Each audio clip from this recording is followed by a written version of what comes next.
L'un des endroits les plus inexplorés et les plus mystérieux de la Terre se trouve à la vue de tous. C'est l'un des monuments les plus majestueux de l'humanité. La merveille du monde antique cache un secret que les scientifiques et les archéologues ne peuvent toujours pas résoudre. Il s'agit du grand sphinx de Gizeh en Égypte. L'énorme sculpture d'un lion à tête humaine a été taillée dans la roche il y a environ 4500 ans. Les scientifiques ne connaissent toujours pas la date exacte de sa création et ignorent également qui l'a construit et dans quel but. Il existe de nombreuses hypothèses et théories, mais aucune d'entre elles n'a été confirmée. La plupart des gens ont vu cette majestueuse sculpture, que ce soit en photo ou en réalité, mais presque personne ne sait ce qui se cache en dessous. La statue du sphinx a été sculptée dans un seul morceau de calcaire. Elle a été peinte, les restes de pigments de couleur à la surface le prouvent. Dans un passé lointain, le sphinx était beaucoup plus lumineux et coloré que ce que nous voyons aujourd'hui. Mais même après des milliers d'années, sa grandeur n'a pas diminué. Et d'ailleurs, sphinx n'est pas son vrai nom. Il a été inventé par les Grecs une centaine d'années ou plus après sa création. À l'origine, les Égyptiens appelaient la statue Horem-Haqet. De nombreuses légendes et théories affirment que le sphinx est là pour une raison précise. Il est comme un chien de garde qui surveille la tombe du pharaon et les secrets de l'Égypte ancienne. Ces légendes sont devenues plus plausibles lorsque les archéologues ont découvert des entrées cachées au pied du sphinx. Ils pensent que ces passages secrets sont le début des tunnels menant aux salles contenant des trésors. Il existe de nombreuses histoires sur Internet selon lesquelles le sphinx cacherait le hall des records, un dépôt rempli de connaissances anciennes et secrètes. L'un des principaux artefacts de ce dépôt est censé être les archives de l'ancien état mythique de l'Atlantide. Selon les légendes, la bibliothèque entière de cette cité a été déplacée sous le sphinx. L'entrée de cette bibli doit être située à côté de la patte droite du sphinx. De nombreux archéologues ont tenté de trouver cette entrée, mais sont repartis bredouille. Il existe également de nombreuses images avec des diagrammes détaillés de la ville souterraine, constituée d'un réseau de tunnels et de chambres sous le sphinx. Quelqu'un dit que des structures aussi hautes que des immeubles de 12 étages se cachent sous terre. Mais il n'y a aucune preuve de cela. Les archéologues, même après des millénaires, continuent d'explorer la mystérieuse sculpture. En même temps, de nombreux Égyptiens ne veulent pas en savoir plus sur le sphinx. Ils sont terrifiés à l'idée de réveiller quelque chose de surnaturel. En 1998, des scientifiques ont découvert des tunnels menant à des grottes vides sous le sphinx. Ils y ont trouvé des preuves de fouilles antérieures. Il est tout à fait possible que quelqu'un ait réussi à trouver les trésors et à les emporter. Certaines personnes pensent que les Égyptiens ont trouvé une sorte d'artefact sous le sphinx qui a le pouvoir de technologies avancées inconnues. L'artefact est si puissant qu'il peut changer le cours de l'histoire. Bien sûr, la plupart des théories ne sont que des contes de fées de fans de conspiration. Mais c'est un fait confirmé que le sphinx cache un système de grottes et de pièces. Il y a tellement de rumeurs autour du sphinx qu'il est impossible de distinguer ce qui est vrai de ce qui est faux. En tout cas, il est difficile et dangereux d'étudier la sculpture, car des fouilles actives peuvent la détruire. Ensuite, l'entrée des salles souterraines peut être bloquée par des rochers et perdue à jamais. Aussi, une exploration plus poussée nécessite beaucoup d'argent, et les financements ne sont pas toujours faciles à trouver. Mais la raison principale, c'est trop risqué. Il n'y a aucune garantie que les gens pourront sortir des labyrinthes souterrains. C'est pour ces raisons que les scientifiques et les archéologues explorent depuis si longtemps cette structure majestueuse. Le mont Rushmore, dans le Dakota du Sud, est un autre monument architectural célèbre qui recèle un secret. Tout le monde admire les images des visages des présidents américains gravés dans la roche, mais peu de gens savent qu'une pièce secrète se cache derrière la tête d'Abraham Lincoln. L'architecte du mont Rushmore voulait graver sur la roche des dalles retraçant les principales étapes de l'histoire du pays. Mais son projet était trop compliqué à réaliser. On lui a alors proposé de le mettre en œuvre à une échelle beaucoup plus petite, construire une pièce secrète à l'intérieur de la montagne. L'idée était de sauvegarder ces connaissances afin que les générations futures se souviennent toujours de l'histoire de leur pays. Malheureusement, l'architecte n'a pas eu le temps de terminer son travail. La construction a été interrompue pendant plusieurs décennies, mais à la fin des années 90, le projet a été repris. Des plaques de porcelaine émaillée illustrant l'histoire des États-Unis ont été placées dans la pièce. Il est possible que ces plaques soient stockées là pour toujours. Mais les gens ne peuvent pas les voir, du moins pas pour l'instant. La pièce est inaccessible aux touristes car il est trop difficile d'y pénétrer. Une autre pièce secrète se trouve dans l'Empire State Building. Il ne s'agit même pas d'une pièce, mais d'un endroit où l'on peut prendre de superbes photos. Presque tous les touristes se rassemblent sur le pont d'observation du 86e étage pour profiter d'une vue imprenable sur Manhattan. Mais il y a un autre pont avec des fenêtres panoramiques au 102e étage. Il y a beaucoup moins de monde là-bas car presque personne ne connaît cet endroit. Heureusement, l'accès à ce pont est ouvert à tous. Tu n'auras probablement pas à faire la queue pendant longtemps pour prendre une photo. Tu te sentiras spécial parce que tu te trouves dans un endroit super secret où il n'y a presque personne. Mais l'endroit le plus cool est encore plus haut, au 103e étage. Il s'agit d'une grande terrasse d'observation où les célébrités se font photographier. Ce n'est pas un lieu public, mais si tu connais les bonnes personnes, tu peux y accéder. Il n'y a presque aucune mesure de sécurité sur le site, seulement un rebord assez bas entre toi et un abîme. C'est pourquoi il est interdit aux foules de venir ici. Il n'est pas si facile d'y accéder et tu as peu de chances de réussir sans guide. D'abord, tu dois choisir le bon ascenseur qui t'y conduira. Ensuite, tu traverseras plusieurs salles d'ingénierie remplies de tuyaux, de panneaux électriques et d'autres éléments techniques.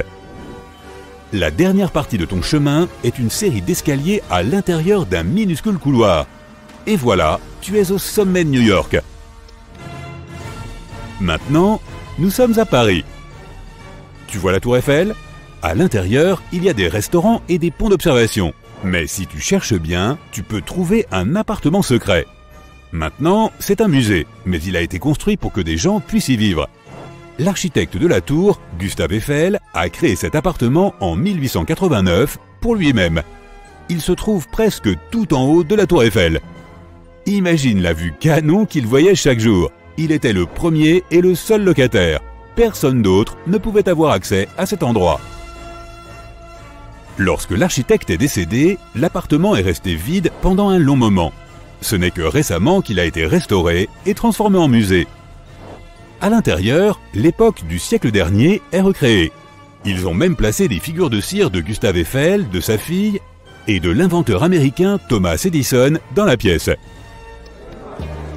Cet endroit est rempli d'un flot incessant de passagers, d'employés de bureaux en retard, de visiteurs d'autres villes.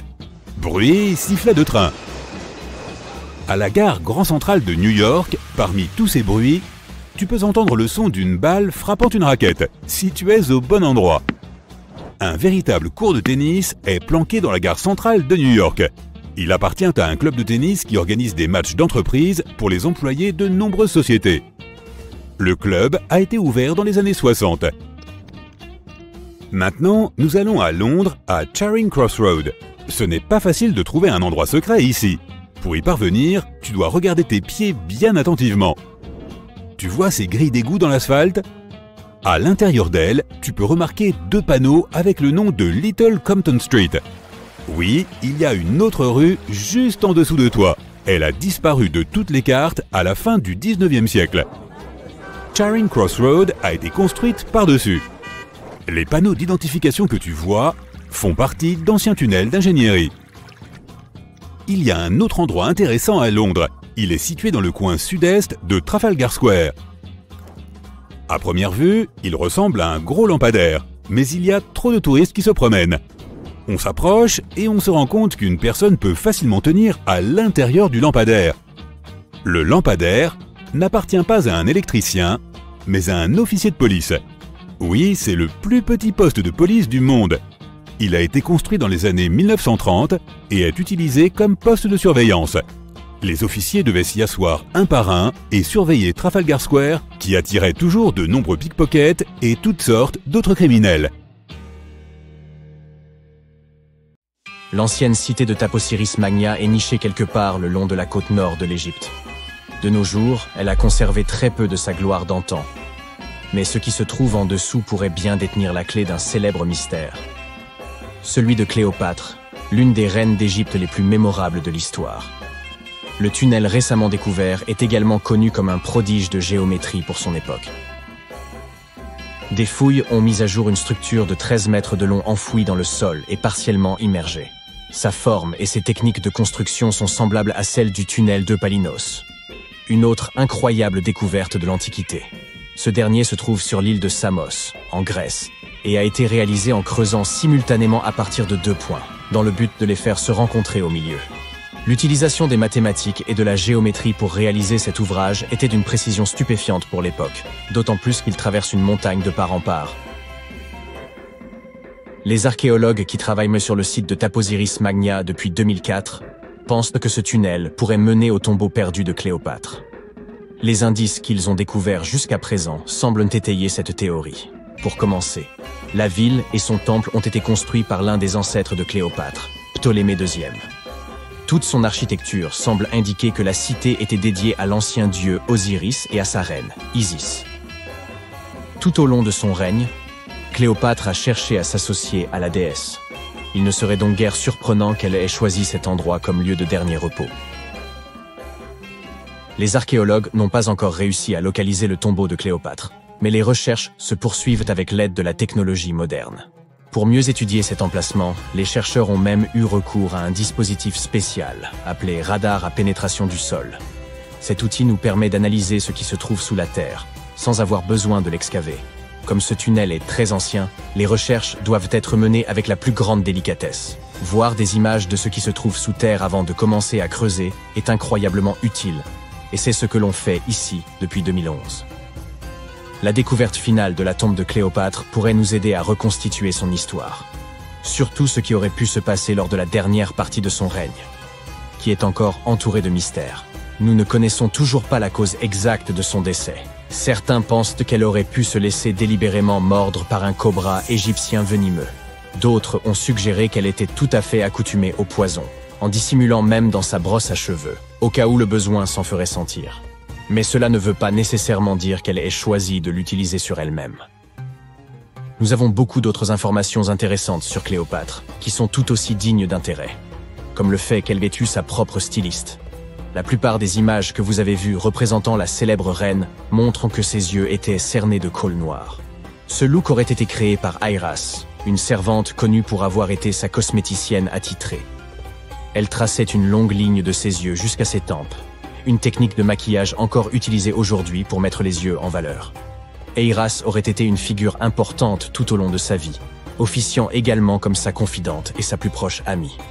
Il existe même quelques théories qui suggèrent qu'Airas se tenait à ses côtés lorsqu'elle a mis fin à ses jours.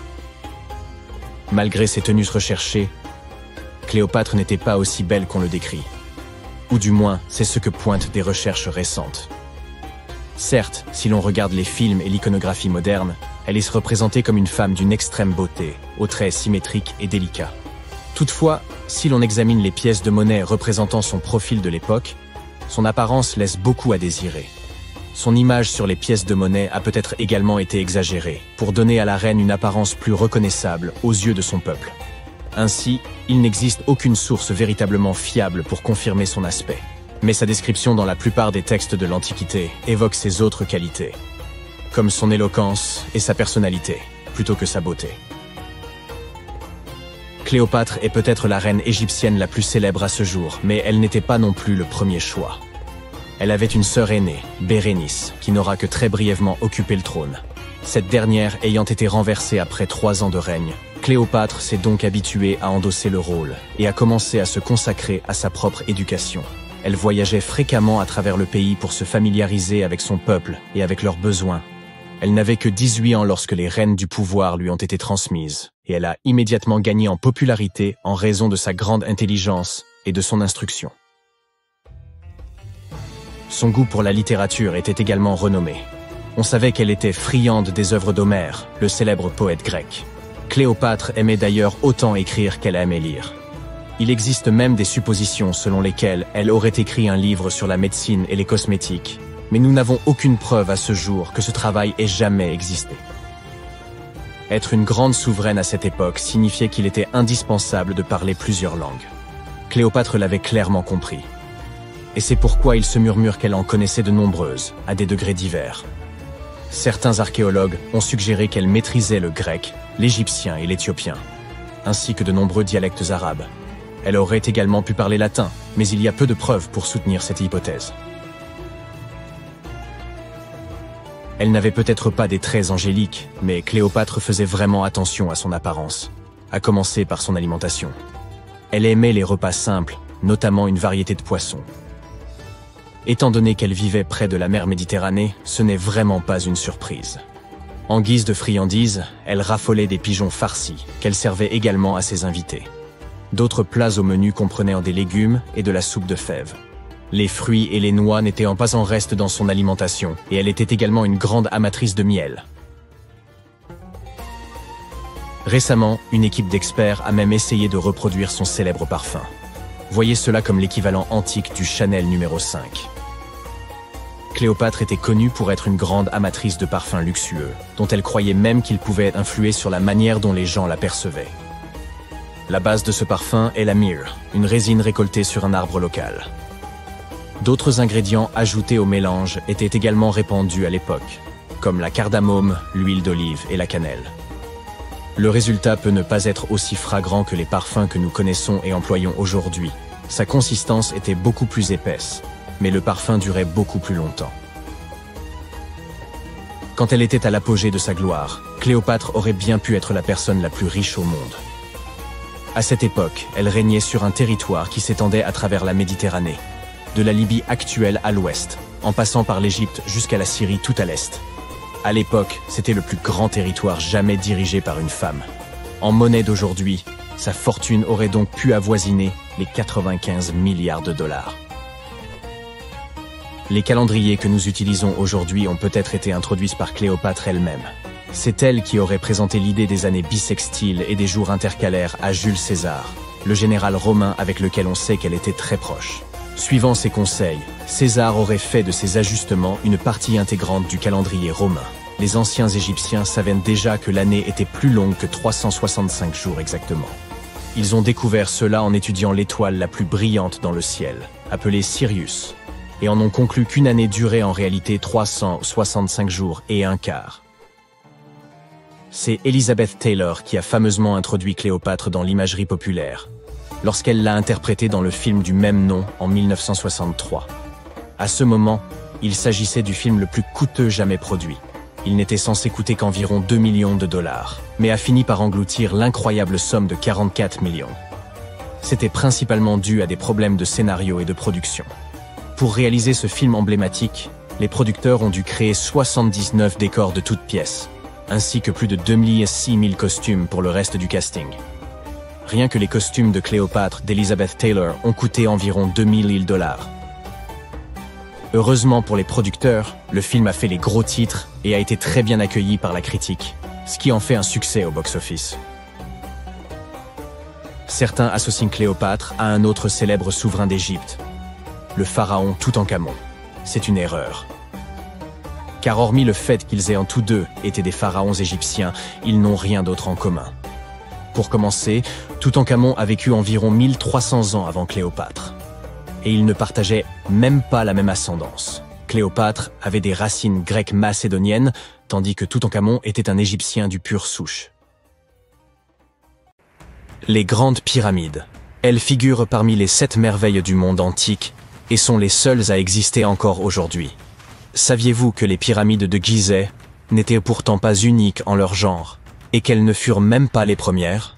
Il y eut d'abord les moyennes pyramides, mais elles n'ont pas si bien marché. Bon, j'arrête de dire des sottises. Pour en revenir à notre histoire, dans l'Égypte ancienne, on croyait que les rois étaient choisis par les dieux pour servir sur terre en tant que médiateurs. Dans l'au-delà, ils étaient censés devenir eux-mêmes des dieux. Le complexe pyramidal fut donc construit pour que le roi dispose de tout ce dont il pourrait avoir besoin dans l'au-delà. Il y avait la pyramide, un palais et des temples. Le tombeau du roi, dans la pyramide, était rempli de tout le nécessaire, des meubles, de la nourriture et des objets d'or. En fait, La première pyramide a été construite 80 ans avant la première pyramide de Gizeh. Au total, il y en avait une centaine. Certaines ne furent pas achevées, car la construction prenait du temps, et tous les pharaons ne vivaient pas assez longtemps pour voir la fin des travaux. Parlons maintenant de la construction elle-même. La plus grande des pyramides de Gizeh est aussi haute qu'un immeuble de 40 étages. Comment diable ont-ils réussi à construire une structure aussi massive il y a 5000 ans, bien avant l'apparition des machines et autres équipements? Nous allons voir ça. Le pharaon Khéops est monté sur le trône vers 2575 avant notre ère, et son architecte a commencé la construction de la plus ancienne et de la plus grande des pyramides de Gizeh. Il a calculé qu'il faudrait utiliser plus de 2 millions de blocs de calcaire pour construire la pyramide, chacun pesant environ 2,5 tonnes, soit à peu près le poids d'un rhinocéros. L'architecte voulait terminer la construction en 20 ans. Pour y parvenir, une pierre devait être transportée et placée toutes les 4 minutes, 24 heures sur 24, 7 jours sur 7 et 365 jours par an, sauf les années bissextiles. Il est donc évident qu'il fallut beaucoup d'ouvriers pour réaliser ce projet. Beaucoup pensent que ce sont des esclaves qui ont travaillé sur le chantier de la pyramide, mais ce n'est pas vrai. Des ouvriers sont venus de toute l'Égypte pour contribuer au chantier, soit environ 25 000 personnes. Les Égyptiens effectuaient toutes sortes de travaux, du travail manuel à la fabrication d'outils en passant par le travail administratif. Ils travaillaient tous environ 10 heures par jour, étaient logés et bien nourris, et menaient globalement une vie plus confortable que celle qu'un Égyptien moyen pouvait s'offrir à l'époque. On suppose qu'ils vivaient dans une ville provisoire située non loin et qu'ils formaient une communauté organisée dirigée par un chef puissant. Les pyramides semblent avoir été conçues pour s'aligner sur les points cardinaux et leurs côtés symbolisent les rayons du soleil. Mais à l'époque, il n'y avait pas de boussole. Les anciens Égyptiens calculaient eux-mêmes les directions, et ce avec une précision étonnante. Pour aligner les pyramides, ils utilisèrent 2 constellations. Le chantier était situé sur la rive ouest du Nil. Cela avait également une signification symbolique. Le soleil se couche à l'ouest, et la vie devait nécessairement en faire autant. La deuxième pyramide de Gizeh fut construite pour le fils de Khéops, le pharaon Khéphren. Elle est un peu plus petite, mais c'est elle qui abrite la célèbre statue du Sphinx sans nez. Bien sûr, à l'origine, il avait un nez. Je vous raconterai bien ce qui lui est arrivé, mais c'est encore un mystère, personne ne le sait vraiment. Les sphinx ont un corps de lion et une tête d'homme. On les considérait comme les gardiens de lieux importants. Ce célèbre sphinx porte la tête du pharaon Khéphren et garde sa pyramide, face au soleil levant. Le sphinx est l'une des plus grandes et des plus anciennes statues du monde. À l'origine, il n'avait pas seulement un nez, il était aussi coloré. Les scientifiques ont découvert des traces de couleur rouge sur son visage. Il est donc fort probable que le sphinx ait été peint de cette couleur. Il y a également des traces de jaune et de bleu sur son corps, une statue plutôt sympa. Jusqu'en 1800 environ, le sphinx était enterré jusqu'aux épaules, mais un aventurier accompagné d'une équipe de 160 hommes le déterra. Mais revenons à notre chantier. Les ouvriers avaient bien sûr besoin de blocs de pierre. Il y avait 2 endroits principaux où l'on pouvait s'en procurer. L'un d'eux se trouvait à proximité du site. Mais cette pierre jaune, tapissée de fossiles, ne convenait que pour l'intérieur de la pyramide. Les blocs de calcaire destinés à l'extérieur furent transportés sur 13 km grâce à des traîneaux de 2,5 mètres de long. Apparemment, il n'était pas trop difficile de les tirer. On mêlait de l'eau à la bonne quantité de sable, et ça glissait bien. 10 personnes suffisaient pour tirer un traîneau transportant une grosse pierre. Étonnamment, couper des blocs de calcaire n'était pas le plus difficile. Dans le sol, le calcaire est mou et peut être fendu assez facilement. Mais après avoir été exposé à l'air, il durcit. Le plus difficile fut donc de façonner tous ces blocs. Cette étape était cruciale, car la moindre imprécision pouvait entraîner l'effondrement de toute la pyramide. Bien, ces pierres calcaires étaient extraites, transportées sur un traîneau, façonnées. Et ensuite quoi? Comment les disposer? C'est encore un mystère. Les archéologues ont découvert les vestiges d'un système de rampes datant de l'époque de la construction des pyramides. Les historiens s'accordent donc à dire que les Égyptiens ont très probablement conçu un système unique pour déplacer et tirer ces énormes blocs. L'opinion la plus répandue est qu'il y avait plusieurs rampes autour de la pyramide. Il y avait probablement une rampe centrale avec 2 escaliers de chaque côté, construits directement sur les pierres de la pyramide. La rampe grandissait au fur et à mesure que la pyramide s'élevait. On pense que certains ouvriers gravissaient les escaliers en tirant des pierres sur des traîneaux de bois. Mais ce n'est qu'une hypothèse parmi d'autres. D'autres affirment que les rampes se trouvaient autour de la pyramide. D'autres encore qu'elles se trouvaient à l'intérieur. Peut-être que nous ne le saurons jamais, et que le mystère restera entier pour toujours. Le calcaire extérieur de la pyramide était poli avec du sable et de la pierre pour qu'il brille. Au sommet, il y avait un pyramidion en or et en argent, qui scintillait sur l'Égypte comme un deuxième soleil. Voilà comment on occupait son temps il y a 5000 ans. Parlons maintenant de l'intérieur. Curieusement, il n'y a pas grand-chose à l'intérieur de la pyramide. En très grande partie, il s'agit de pierres massives, avec très peu d'espace ouvert. Mais jetons un coup d'œil rapide. Depuis l'entrée, il y a 2 escaliers, l'un qui descend, l'autre qui monte. Ils nous mènent aux chambres. Il y en a 3 à l'intérieur. Pourquoi? Apparemment, une chambre funéraire devait être toujours prête au cas où le pharaon aurait rendu l'âme avant la fin des travaux. À mesure que les travaux avançaient, d'autres chambres étaient reconstruites. La dernière était la principale, c'était la chambre du roi, celle où repose Khéops. C'est la plus grande pièce, au cœur de la pyramide, et un grand passage y mène. On l'utilisait probablement pour monter le granit, servant à décorer l'intérieur. On utilisa également du granit pour fabriquer 5 étages de poutres destinés à soutenir la structure. Et apparemment, ça a bien tenu étant donné que la pyramide est restée debout pendant des siècles. Malheureusement, aucune de ces chambres ne comporte de hiéroglyphes. Si vous voulez en voir, vous devez aller voir les tombes décorées situées près des pyramides. Ces œuvres sont des représentations de la culture et de la vie quotidienne de l'Égypte ancienne. Leurs textes permettent aux chercheurs d'étudier la langue et la grammaire. Les trésors qui se trouvaient autrefois dans les pyramides ont été emportés par des pilleurs. Il existe aussi de nombreux tunnels et passages secrets à l'intérieur des pyramides. Mais aujourd'hui encore, personne n'en connaît le plan complet. Cela fait des années que les scientifiques envoient des robots munis de caméras à l'intérieur. Mais il y a encore beaucoup de choses que nous ignorons.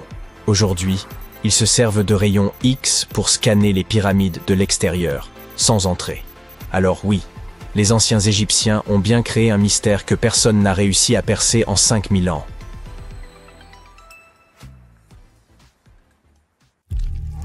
Lorsqu'on entend le mot « momie », ça donne parfois froid dans le dos.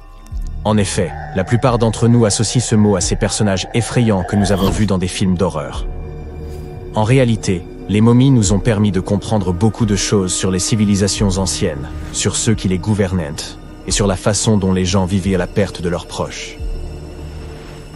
Les Égyptiens de l'Antiquité, qui croyaient qu'une certaine forme d'existence après la mort était possible si certaines conditions étaient respectées, sont le peuple le plus connu au monde pour ses momies. Ceux-ci préservaient effectivement les corps humains par le biais du processus de momification et plaçaient les momies dans des tombeaux équipés, un peu comme s'il s'agissait d'appartements. Pourquoi ce peuple y croyait-il? Eh bien, parce que la plupart étaient profondément liés à leur environnement naturel. Les Égyptiens étaient pleinement conscients des cycles naturels autour d'eux, comme le lever du soleil chaque jour ou de la lune la nuit, mais aussi de la façon dont la vie renaissait des plantes dans un cycle perpétuel, même avoir fané. Ils croyaient également que le puissant esprit Osiris, qui représentait le cycle de la disparition et de la résurrection, jouait un rôle dans ce processus. Pour se préparer à l'au-delà, les Égyptiens de l'Antiquité suivaient certains rituels, comme la momification, qui consistait à utiliser des éléments aussi variés que le miel, les résines, ou encore l'encens pour préserver les corps. Aucune momie n'est plus célèbre que celle du roi Tut, Toutankhamon. Ce jeune pharaon régna sur l'Égypte il y a plus de 3000 ans. Un problème majeur lors de la découverte des tombes royales est que la plupart ont déjà été pillées au moment où on les retrouve. Le peuple savait que les souverains laissaient de nombreux objets de valeur à leur côté après leur mort, ce qui rendait ces lieux de sépulture vulnérables face aux voleurs. Étonnamment, lorsque la tombe du roi Tut fut ouverte en 1922, les gens se réjouirent, car elle n'avait pas été volée à l'instar de beaucoup d'autres tombes royales. C'est dire à quel point elle était bien cachée. À l'intérieur, sa momie était enfermée dans 3 cercueils au total, dont un en or. Les objets trouvés dans sa tombe furent très révélateurs de ce qu'était l'Égypte antique. L'étude de sa momie nous a également permis d'en savoir plus sur la culture et les pratiques en vigueur à l'époque où il est décédé. Enfin, les recherches liées à son ADN nous ont conduit à obtenir des informations sur sa famille. En outre, les scientifiques purent découvrir qu'il avait, par exemple, souffert de la maladie appelée le paludisme et d'un problème au pied susceptible de l'avoir gêné lorsqu'il marchait. Ramsès II est un autre pharaon égyptien qui a régné pendant 68 ans, ce qui n'était pas rien à l'époque. Il est connu pour ses campagnes militaires d'expansion et ses réalisations architecturales. De nombreuses preuves datant de son règne existent encore aujourd'hui, notamment une grande statue à son effigie. Ramsès II mesurait environ 1,80 m et a vécu jusqu'à l'âge de 90 ans. Après avoir examiné sa momie, les scientifiques conclurent qu'il souffrait peut-être d'une maladie affectant sa colonne vertébrale. Vous vous souvenez des voleurs que j'ai évoqués plus haut? C'est probablement à cause de ces derniers que Ramsès II termina dans le cercueil ordinaire d'une collection secrète de momies royales à Deir el-Bahari, qui a été redécouverte en 1881. Heureusement, les archéologues purent l'identifier, car ses voyages avaient été consignés sur ce qui l'enveloppait. Le processus de momification était très fastidieux. En effet, dans l'Égypte antique, la momification pouvait durer jusqu'à 70 jours. Une personne dédiée prononçait un discours très spécifique, tout en manipulant délicatement le corps et en le séchant à l'aide d'une sorte de sel appelé natron. On utilisait également du lin et de la résine pour que le corps paraisse plus vivant et pour l'envelopper dans un tissu. La tombe était tout aussi importante que la momification pour les Égyptiens de l'Antiquité. Les parois de la tombe du roi Tut, par exemple, étaient ornées d'œuvres d'art complexes représentant son voyage dans l'au-delà, depuis sa procession funéraire jusqu'à son passage aux enfers. Les Égyptiens antiques pensaient que tout le monde faisait ce voyage après sa mort et remplissaient donc les tombes d'objets et de peintures pour aider les défunts au cours de leur voyage spirituel. En outre, les murs de la tombe étaient décorés de formules tirées d'un livre spécial qui contenait une série de poèmes dont les Égyptiens pensaient qu'ils aideraient les gens à atteindre l'au-delà. Fait soulignant l'importance de ce voyage, les gens plaçaient même de la nourriture dans ces tombes antiques. Dans la tombe du roi Tut, les archéologues découvrirent 36 jarres de boissons antiques et 8 paniers de fruits, déposés là pour l'aider dans son voyage vers l'au-delà.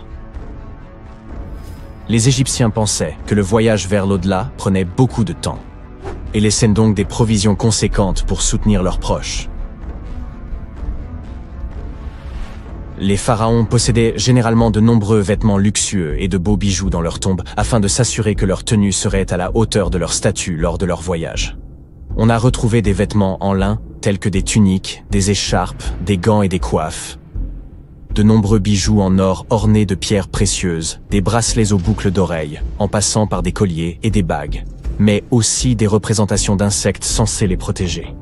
Certaines tombes contenaient même des éventails en ivoire et en plumes d'autruche pour les garder au frais dans l'au-delà. Aussi fou que ça puisse paraître, certains souverains de l'Antiquité furent placés dans leurs appartements éternels avec des bateaux. Par exemple, le pharaon Khufu fit construire la grande pyramide de Gizeh pour en faire son tombeau, et un grand bateau fut retrouvé à l'intérieur. Le roi Tut, quant à lui, fut enterré avec plusieurs pagis de bateaux, mais pas de bateau à proprement parler. À la place, il avait 3 chars et de nombreux bâtons de marche en matériaux précieux, ce qui indique peut-être qu'il souhaitait se rendre dans l'au-delà par la terre et non par l'eau. Parmi les objets les plus intéressants trouvés près des momies antiques, on trouve des flacons d'huile et de parfums. Si les souverains étaient censés toujours être à la dernière mode, pourquoi ne pas sentir bon par la même occasion, n'est-ce pas? Certains d'entre eux possédaient également des jeux de société, la plupart fabriqués dans des matériaux précieux, comme l'or ou l'ivoire. L'un de ces jeux, le Senet, était très populaire en Égypte antique et ressemblait beaucoup aux échecs modernes. Les Égyptiens de l'Antiquité ont peut-être les momies les plus célèbres, mais ce ne sont pas ceux qui inventèrent la momification. En réalité, tout commença en Amérique du Sud, avec un peuple ancien appelé Chinchorro. D'après ce que nous savons aujourd'hui, ce peuple fut le premier à momifier ses proches défunts et suivit cette tradition pendant environ 2000 ans avant que les Égyptiens ne commencent leur propre rituel. Certes, l'étude de ces momies permet d'en apprendre beaucoup sur les souverains de l'Antiquité, mais jusqu'à récemment, nous n'avions encore aucune idée de ce à quoi les défunts ressemblaient vraiment de leur vivant. Cependant, Il n'y a pas si longtemps que cela, des peintures de momies très particulières furent découvertes par des archéologues qui étudiaient des objets égyptiens antiques. Ces portraits de momies sont des peintures très détaillées d'individus réalisés de leur vivant. Ils étaient souvent peints sur du bois, contrairement aux portraits sur toile classiques que nous connaissons tous. Ces portraits sont appréciés pour leur réalisme et leur beauté, et ont même été utilisés par des chercheurs pour diagnostiquer des maladies en les comparant aux momies correspondantes. Certains de ces portraits comportent également des représentations de bijoux qui ont été retrouvés plus tard sur les momies. La découverte récente de ces portraits de momies en Égypte centrale revêt une grande importance, car c'est la première fois depuis plus d'un siècle que de telles peintures sont retrouvées. Les momies sont apparues partout dans le monde de manière naturelle. En effet, la momification peut se produire sans que l'homme n'intervienne, en raison de conditions naturelles, par exemple des environnements extrêmement froids ou chauds, des endroits où l'oxygène manque, ou une exposition accidentelle à des produits chimiques qui préservent le corps. Les conditions que je viens de citer ne permettent pas aux bactéries de se développer, ce qui fait que le corps reste plus ou moins intact. Le célèbre Otzi est l'une de ces momies.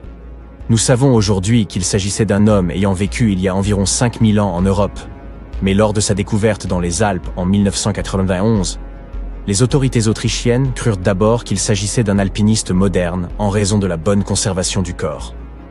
Cependant, après avoir retiré l'homme des glaces du glacier, il fut établi qu'il datait en fait de l'âge du cuivre.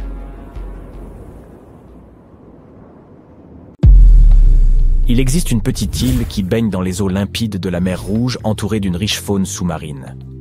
Zabargad, également connue sous le nom de l'île de Saint-Jean, n'a pas d'arbres et se compose principalement de péridotite, riche en péridot. Et avant que vous ne le recherchiez sur Google, sachez que le péridot est une pierre précieuse également connue sous le nom d'olivine, à cause de sa teinte verte éclatante. Certains historiens avancent que Cléopâtre elle-même en raffolait, et cette dame pouvait bien s'offrir tous les joyaux du monde. Les géologues pensent que le péridot se forme à la suite de l'épandage du plancher océanique. Lorsque la croûte terrestre décide de se séparer, les roches provenant des profondeurs sont poussées à la surface. C'est exactement ainsi que s'est formée notre île au trésor. Les plaques continentales africaines et asiatiques se sont heurtées l'une contre l'autre, et les roches de la croûte inférieure ont fini par surplomber le niveau de la mer. Le péridot provient également de météorites qui se sont écrasés sur Terre.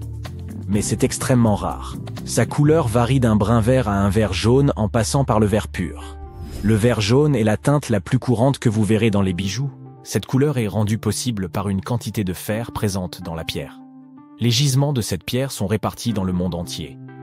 Vietnam, Arizona, Hawaï, Tanzanie, Afrique du Sud, Sri Lanka, Norvège. Et puis, bien entendu, il y a Zabargad. Ainsi, cet endroit est géologiquement unique, car c'est une île constituée de manteaux affleurants et c'est aussi la plus ancienne source connue de péridot dans le monde. Les premiers hommes se sont rendus ici pour les pierres précieuses il y a de nombreux siècles. Le célèbre philosophe romain Pline l'Ancien a justement mentionné dans ses écrits que des pirates avaient redécouvert les trésors de Zabargad en l'an 500 avant notre ère. Ces magnifiques pierres vertes ont terminé autour du cou de la reine Bérénice d'Égypte. Puis, des expéditions minières ont été dépêchées sur l'île pour récupérer toutes les pierres précieuses qu'elles pouvaient. Elles venaient de l'ancien port commercial de Béréniké à la lisière du désert oriental égyptien. Lorsque la ville est tombée au VIe siècle, toute l'exploitation s'est arrêtée, et l'île avec ses trésors a sombré dans l'oubli pendant des centaines d'années. Au XIXe siècle, des explorateurs britanniques ont redécouvert la belle île verte dans la mer Rouge et ont compris qu'elle était celle décrite par Pline l'Ancien autrefois. La Turquie y a effectué des extractions au XXe siècle. En seulement 4 ans, elle est parvenue à collecter pour plus de 2 millions de dollars de péridot. Les pierres précieuses ont été envoyées en France pour être taillées. Les conditions de travail sur l'île n'avaient rien du conte de fées tropicales que vous pourriez imaginer. Il n'y avait pas la moindre eau potable pour les ouvriers, de sorte qu'il a fallu y installer un condenseur d'eau à moteur. Aujourd'hui, ce territoire tombe sous la juridiction du parc national de Gabal Elba. La plupart des gens viennent ici pour admirer la beauté sous-marine des récifs. Mais si vous regardez au-dessus de l'eau, vous pouvez toujours apercevoir de magnifiques péridots scintillants. Si l'île Christmas des territoires extérieurs d'Australie est sur votre liste de voyage, planifiez-le judicieusement. Et si vous vous y trouvez entre octobre et novembre, lorsque la saison des pluies commence, vous risquez de ne pas beaucoup profiter du paysage. Les crabes rouges recouvrent toute l'île comme une couverture grouillante. Et ce n'est pas l'une de ces couvertures moelleuses dans lesquelles vous voudrez paresser. Plus de 100 millions de crabes ont une seule et même mission, atteindre le rivage vivant, complétant une phase cruciale de leur cycle de vie. Durant la majeure partie de l'année, ces crabes rouges résident dans des terriers et des crevasses rocheuses. Ils ont des fruits. Mais lorsque la saison sèche est terminée et que la Lune se trouve dans une phase spécifique, ils savent qu'il est temps de partir. Lorsqu'ils atteignent la côte de l'océan Indien après plusieurs jours de migration, ils creusent de profonds terriers où les femelles finiront par pondre leurs œufs. Une fois que ces terriers sont prêts, les crabes mâles retournent dans les forêts tropicales, tandis que les femelles demeurent sur la plage pendant au moins 12 jours pour couver. Les nouveaux parents sont si malins qu'ils suivent la Lune pour saisir le moment parfait où une marée plus douce transportera leurs œufs jusqu'à l'océan. Une fois qu'ils éclosent, les crabes ramènent les nouveaux membres de leur famille à l'intérieur des terres. Là, ils attendent à nouveau la saison des pluies pour perpétuer le cycle. Afin de protéger cette magie, les autorités contrôlent les routes passant dans les zones où se déroule la migration des crabes. Le Japon a une toute nouvelle acquisition dans son archipel. La plus récente masse terrestre au monde a littéralement émergé en novembre 2023. Cette île anonyme mesure un peu plus de 100 mètres de diamètre. Elle est composée de pierres ponces et de tufs laissés par un volcan sous-marin qui est entré en éruption en octobre. Depuis, l'activité volcanique s'est calmée et les vagues érodent peu à peu des morceaux de la nouvelle terre. Sans couler de lave pour créer une croûte protectrice solide sur ces débris volcaniques, l'avenir de cette île fraîchement formée est plus qu'incertain. Des îles similaires avaient déjà émergé auparavant, mais étaient si éphémères qu'elles disparaissaient une fois l'activité volcanique terminée. Une île née en 2020 et un de la même manière est toujours visible aujourd'hui, cependant. Ainsi, la nouvelle île pourrait avoir quelques perspectives d'avenir. Sinon, il est probable que nous verrons naître d'autres terres comme celle-ci.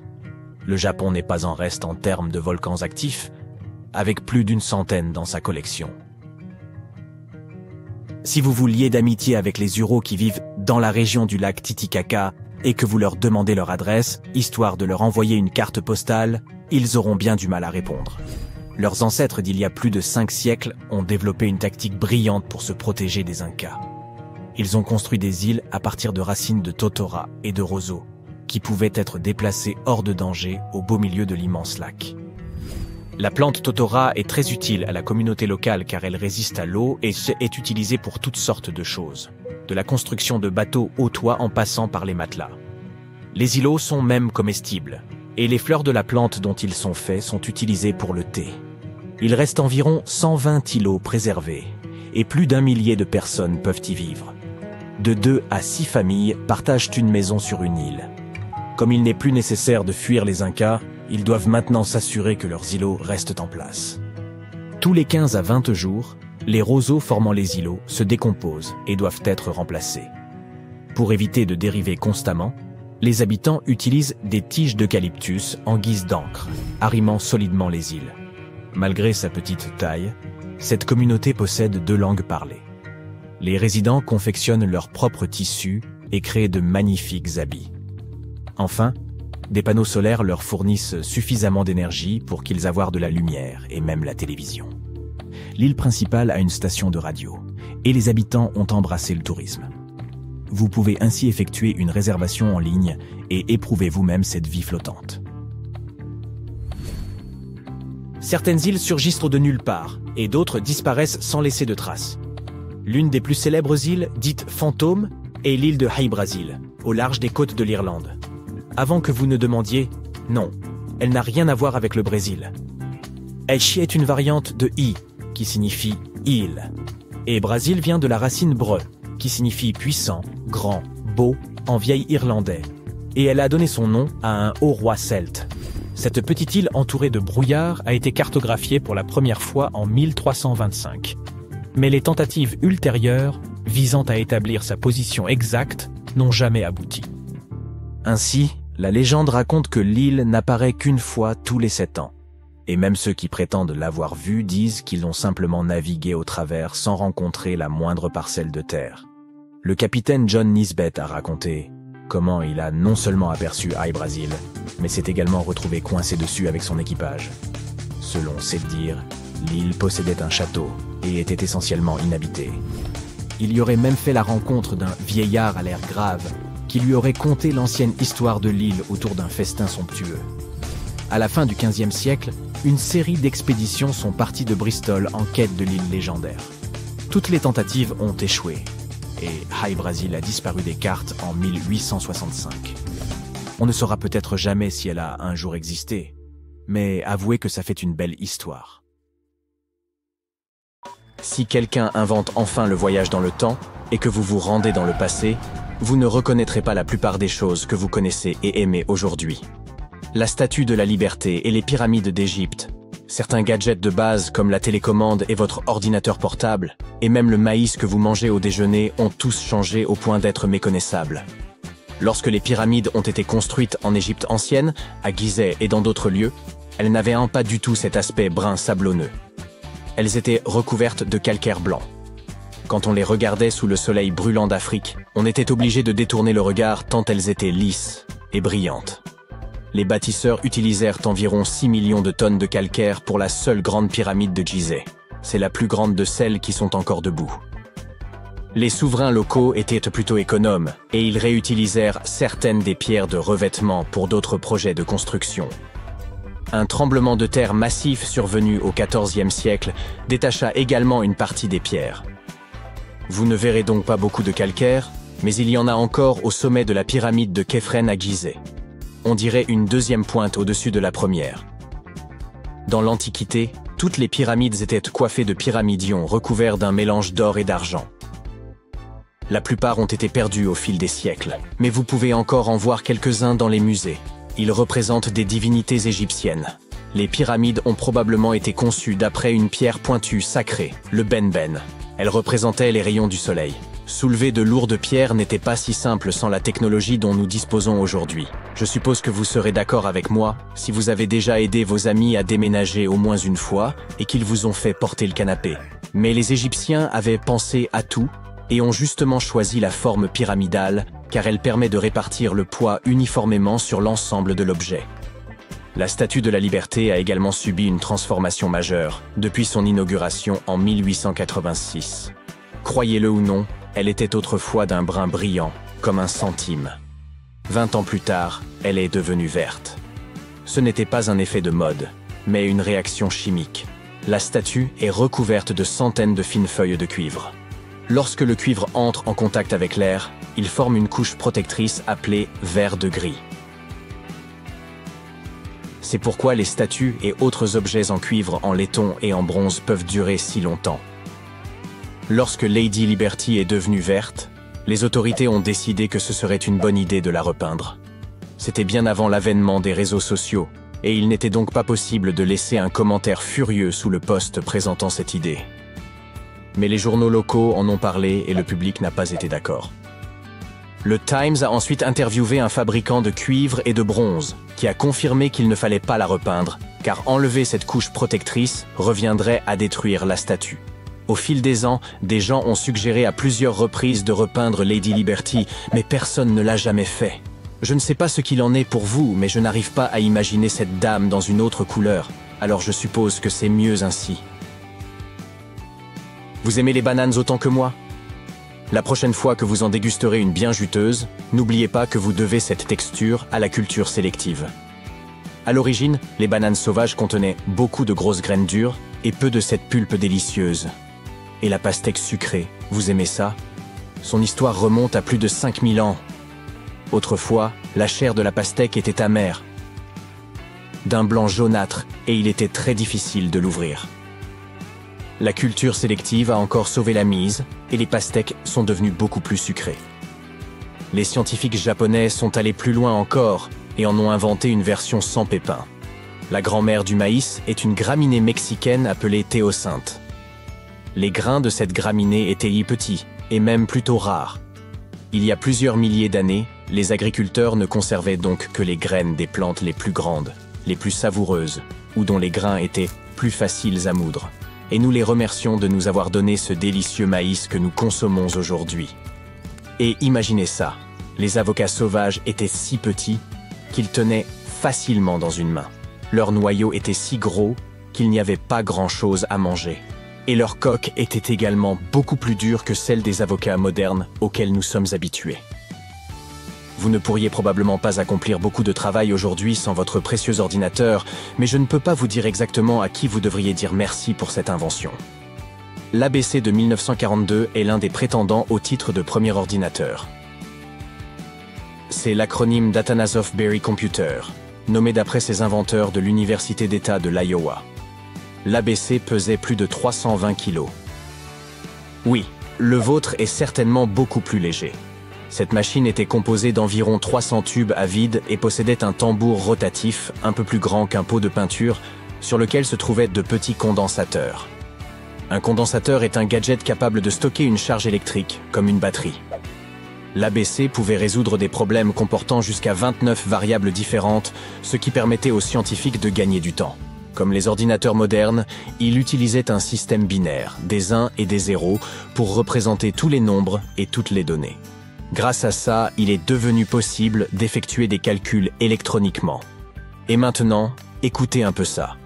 L'ABC effectuait une opération toutes les 15 secondes environ. À titre de comparaison, un ordinateur fait aujourd'hui des millions d'opérations par seconde. Contrairement à la technologie que nous utilisons de nos jours, l'ABC n'avait pas de programme enregistré modifiable. Un programme ne pouvait donc effectuer qu'une seule tâche à la fois. Un opérateur devait noter la réponse intermédiaire, puis la recomposer dans l'ordinateur.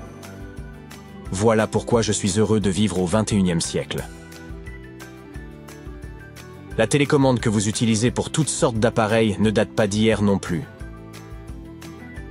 Nikola Tesla, qui nous a donné le courant alternatif, a conçu l'une des premières télécommandes sans fil en 1898.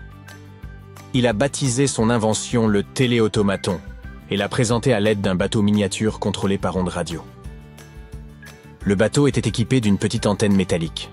Tesla envoyait des signaux au bateau à l'aide d'une boîte munie d'un levier et d'une clé télégraphique, sa version d'une télécommande. Ces signaux mettaient en mouvement les contacts électriques du bateau et faisaient bouger le gouvernail et l'hélice. Le concept de la télécommande s'est ensuite rapidement étendu à d'autres gadgets. La première télécommande de télévision est apparue en 1950. Elle a été conçue par la Zenith Radio Corporation, qui l'a baptisée Lazy Bone. Ça veut dire gros paresseux. La Lazy Bone était dotée d'un énorme câble relié au téléviseur. Ceux qui l'ont essayé ne sont pas tombés amoureux tout de suite de cette invention. Ils se prenaient les pieds dedans tout le temps. Pas très pratique, je vous l'accorde. Si vous habitez ou travaillez tout en haut d'un immeuble, cette invention est pour vous. Voici le premier ascenseur pour passagers. Il se déplaçait à la vitesse de 12 mètres par minute. Ce n'est pas très rapide, je sais, comparé au record d'aujourd'hui qui est de 12 mètres par seconde. Mais bon, il date de 1857 et a été construit à New York. Il s'agissait plus d'une attraction touristique que d'une nécessité. L'ascenseur fonctionnait à l'aide d'un moteur à vapeur caché dans le sous-sol d'un bâtiment de 5 étages. Mais il fut fermé 3 ans plus tard parce que le public ne l'appréciait pas. C'est à cette époque que Otis Tufts a déposé le premier brevet pour un chemin de fer vertical. Son invention comprenait un wagon équipé d'un banc pour que les gens puissent s'asseoir. Un endroit idéal pour se retrouver entre amis, vous ne pensez pas? Ensuite, ils ont commencé à installer des ascenseurs dans les hôtels de luxe du monde entier. Il s'agissait de véritables salles très joliment décorées, avec des sièges rembourrés, des miroirs sur les murs et parfois même un petit lustre. Un opérateur fermait la porte et la cabine commençait sa très lente ascension. On l'utilisait car c'était à la mode. Ce n'était pas très rapide. Moi, j'ai toujours préféré les escaliers. Une découverte macabre a été faite en Égypte il y a quelques années. Vous voulez en savoir plus? 16 mains humaines, soigneusement enterrées dans 4 fosses sinistres. À première vue, elles ne ressemblaient pas vraiment à des mains humaines, car elles étaient anormalement grandes. Mais c'étaient bien des mains d'hommes. Bizarrement, il n'y avait que des mains droites, aucune main gauche. Et nous avons découvert qu'un ancien rituel très sombre avait eu lieu à cet endroit. L'art et les contes de l'Égypte ancienne parlent d'une cérémonie au cours de laquelle les guerriers présentaient la main droite de leurs adversaires comme preuve de leur victoire et demandaient de l'or en échange. Les Égyptiens croyaient en une vie après la mort, et couper la main de quelqu'un revenait à lui ôter son pouvoir pour l'éternité. S'assurer ce type de victoire était intéressant pour les guerriers. Dans le cas qui nous occupe, Le combat avait opposé les Égyptiens aux Hyksos, qui vivaient dans ce qui s'appelait autrefois Canaan. L'Égypte a souvent été le théâtre de découvertes qui ont marqué l'histoire. Et il y a quelque temps, ce papyrus a été retrouvé. Quand on le déploie, il est un peu plus grand qu'un gratte-ciel. Le plus petit gratte-ciel du monde, d'accord. Celui de Wichita Falls, au Texas. À l'époque, les humains n'écrivaient pas sur leur téléphone, ils écrivaient sur cette chose, fabriquée à partir de la moelle du souchet papyrus. Il y a environ 2000 ans, les anciens Égyptiens ont composé quelque chose qui ressemble à un livre.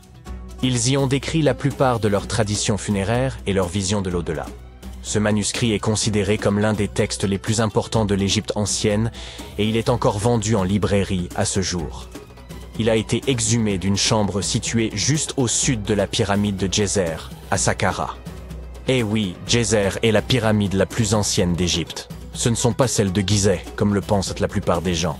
Récemment, le site de Saqqara a été pris d'assaut par des archéologues super enthousiastes qui ont trouvé l'une des plus anciennes momies intactes d'Égypte.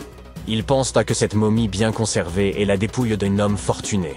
Elle a été découverte dans un puits profond, recouverte de plusieurs couches de feuilles d'or. De nombreux symboles montrent qu'il s'agissait d'un homme important et riche, comme le bandeau qu'il porte sur la tête, le bracelet sur sa poitrine et le fait qu'il ait été embaumé avec une tunique, ce qui était réservé à la fine fleur de l'Égypte.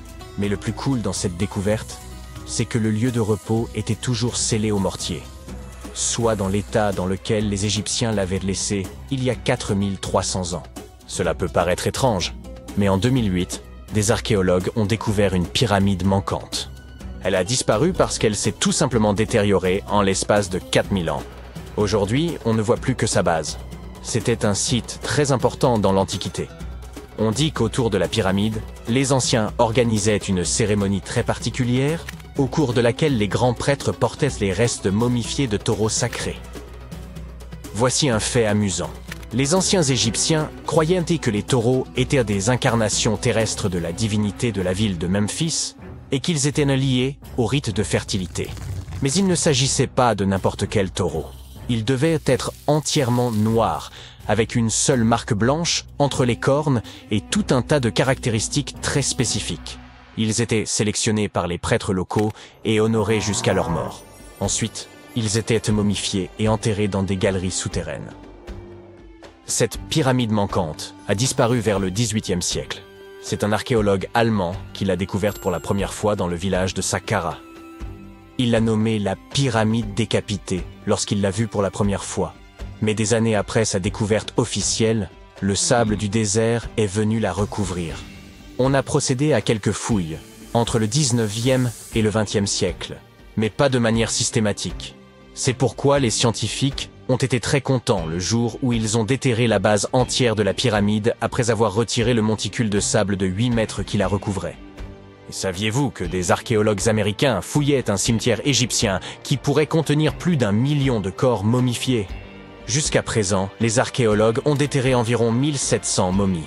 L'une des principales différences avec les autres momies égyptiennes classiques est que ces personnes n'étaient ni des rois ni des pharaons. C'étaient des gens du peuple ayant vraisemblablement vécu il y a 1500 ans, lorsque l'Égypte était contrôlée par les empires romains et byzantins. Le nom du cimetière est intéressant, la voie du buffle d'eau, au cas où vous voudriez y jeter un coup d'œil lors de votre prochain voyage.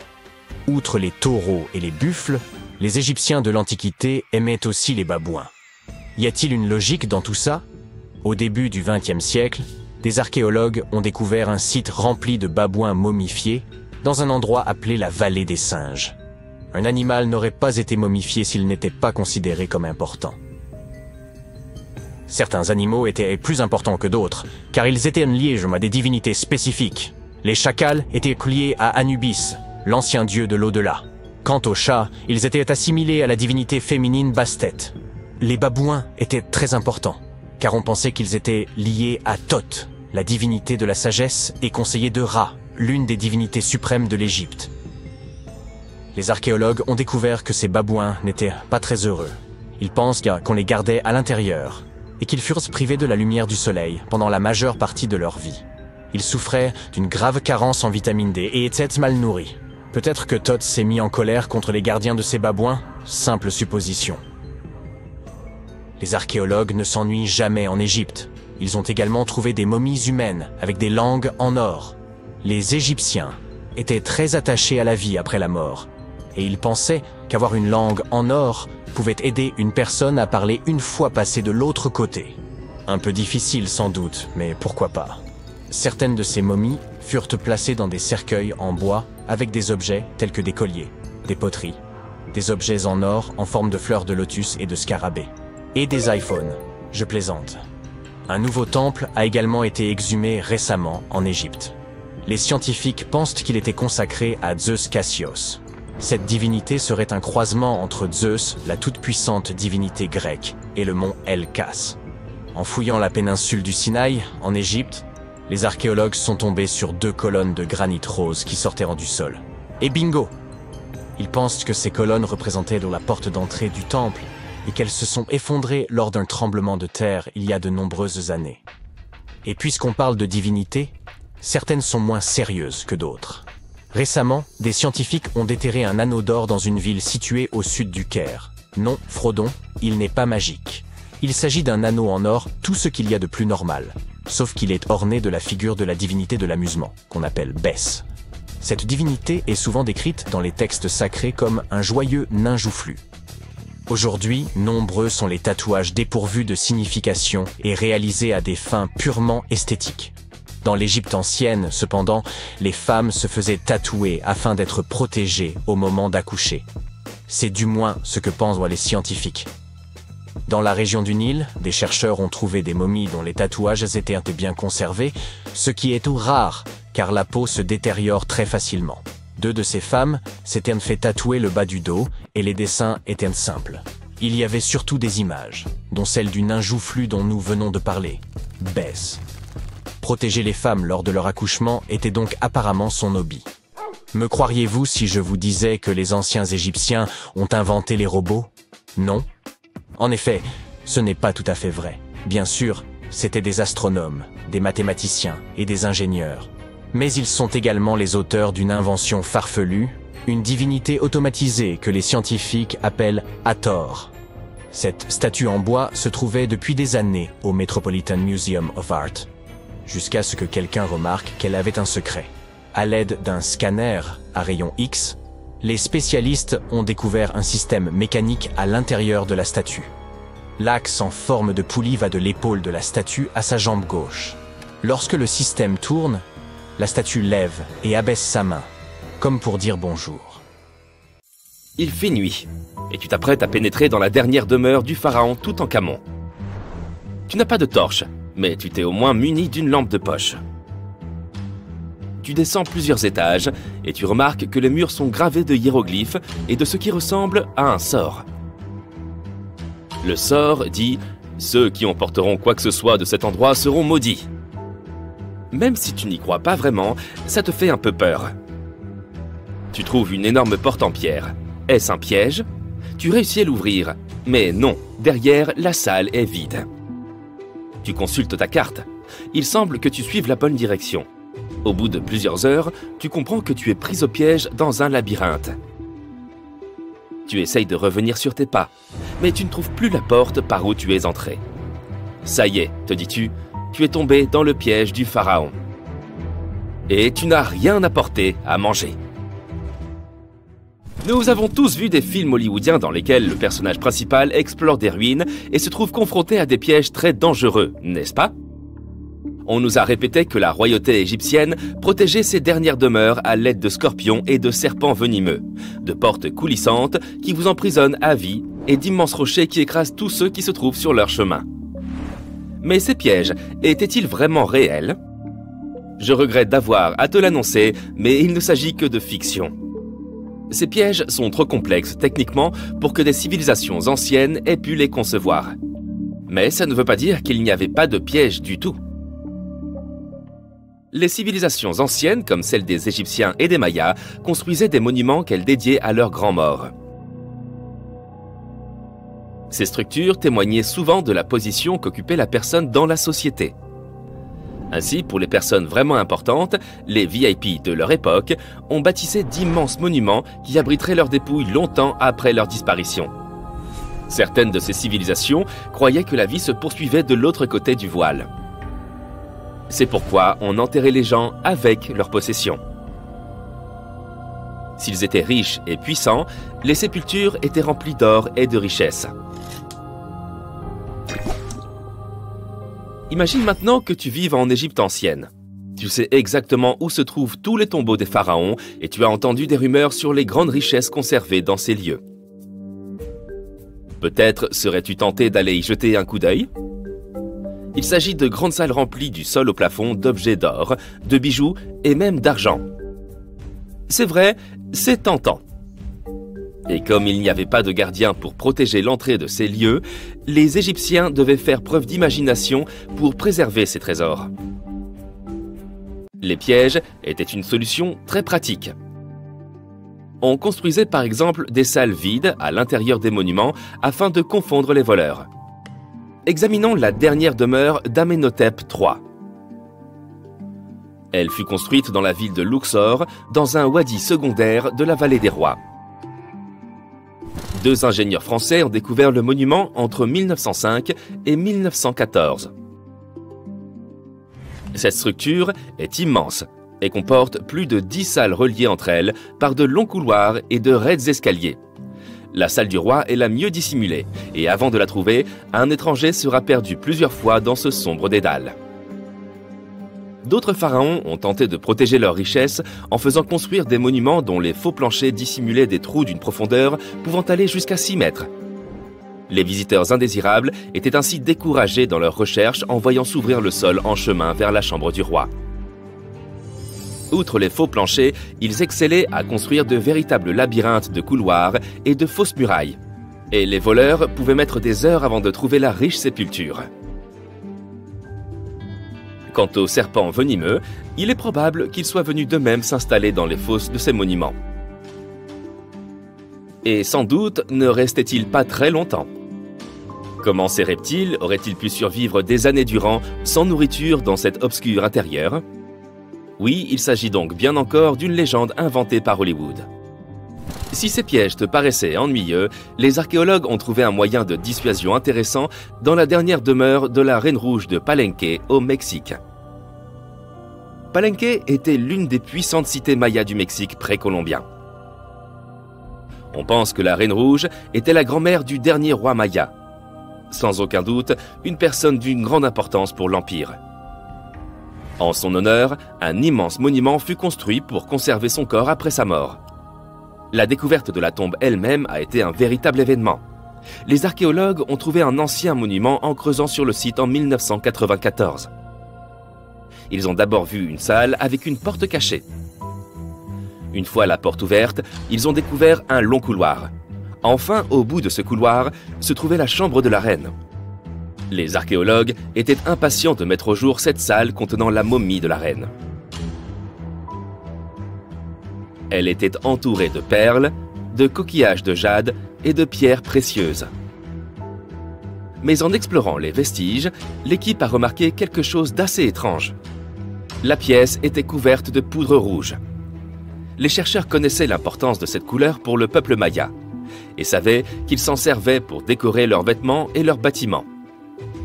Mais ils ne comprenaient pas la présence de cette substance inconnue dans la sépulture de la reine. Après en avoir rapporté un échantillon pour une analyse approfondie, ils ont découvert que cette poudre était du cinabre, un minéral très nocif. Cette poudre, lorsqu'elle est inhalée, peut causer de graves dommages à la santé d'une personne. L'équipe a conclu qu'il ne pouvait s'agir que d'un piège pour ceux qui tenteraient de s'emparer de ces richesses. Les poudres toxiques sont peut-être les pièges les plus efficaces que nous ayons vus jusqu'à présent. Mais le moyen le moins onéreux d'éloigner les visiteurs indésirables était peut-être d'inscrire des sortilèges sur les surfaces des monuments. Nous en ririons probablement aujourd'hui, mais à l'époque, cela marchait extrêmement bien. Les sorts disaient généralement que quiconque emporterait quoi que ce soit connaîtrait un destin funeste. Certaines formules promettaient aux voleurs qu'ils perdraient leur maison dans de grands incendies ou de terribles inondations, d'autres que les malfaiteurs auraient des problèmes de santé incurables. Mais rien de tout ça n'a suffi à dissuader les pilleurs. D'étranges histoires semblent attester de la réalité de ces sortilèges. L'une d'entre elles est celle du célèbre égyptologue britannique Howard Carter, responsable de la découverte de la tombe du pharaon Toutankhamon dans les années 1920. Après des mois de fouilles infructueuses, Carter a découvert cette sépulture par hasard. Il a trouvé l'entrée d'un escalier sous le sol dans lequel il creusait depuis des mois. Aidé d'une équipe, il a dégagé les amas de sable qui en bloquaient l'entrée et a découvert une porte.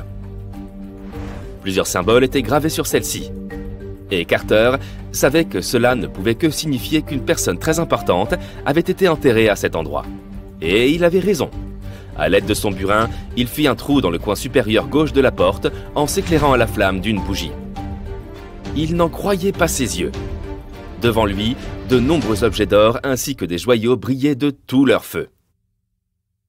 Carter venait de découvrir la dernière demeure de Toutankhamon, perdue depuis 3000 ans.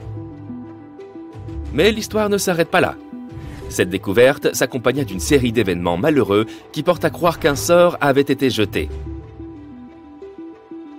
Quelques années plus tard, Carter mourut mystérieusement.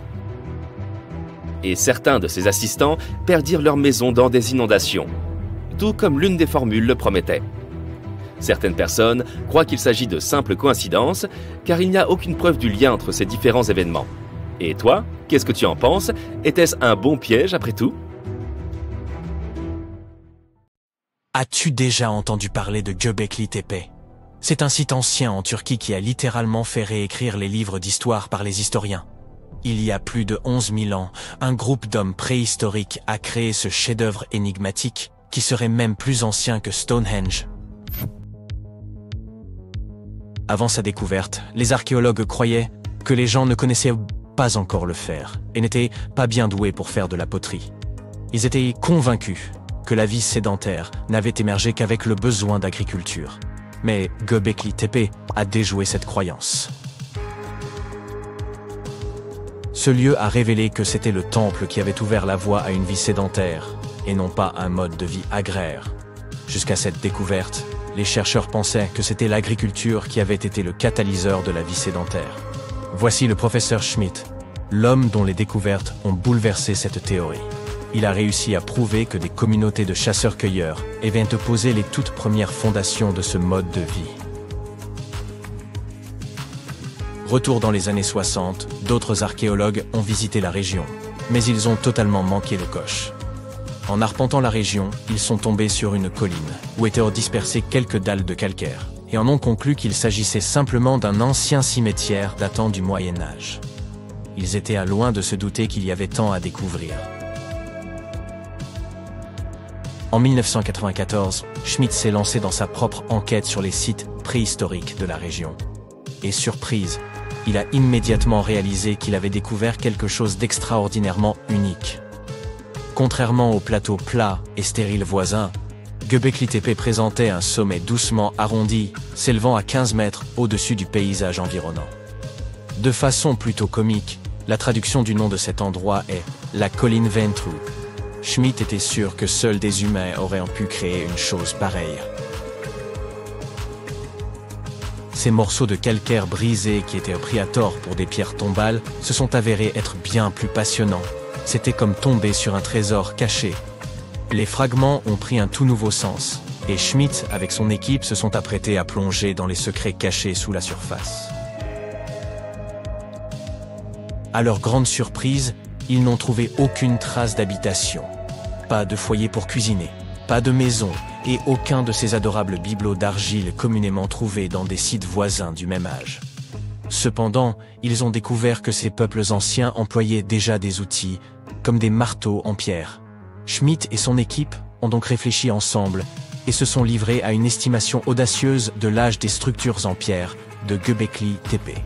Leur estimation a été confirmée par quelques datations au carbone effectuées sur place. L'aspect si ancien de ce lieu commençait enfin à avoir du sens. C'était comme un puzzle qui s'assemblait lentement. On pourrait penser qu'à l'époque, les gens n'avaient pas d'outils dédiés à la création de quelque chose d'aussi impressionnant que Göbekli Tepe. C'est faux. Il s'avère que ces hommes préhistoriques utilisaient des outils en silex au lieu de burin en métal sophistiqué. Ils étaient également doués pour tailler le calcaire plus doux et créer des piliers sur place. Ensuite, ils charriaient les piliers sur une courte distance jusqu'au sommet et les plaçaient verticalement. Une fois que les anneaux de pierre étaient terminés, on les couvrait de couches de terre. Avec le temps, on ajoutait de nouveaux anneaux, et voilà. Ça nous donne une colline épatante pour impressionner les gens dans le futur. Au cours de leur première année de fouilles, l'équipe a retrouvé près de 15 000 fragments d'ossements provenant de créatures sauvages. Les autochtones n'avaient pas d'animaux domestiques et ne cultivaient pas leur propre nourriture.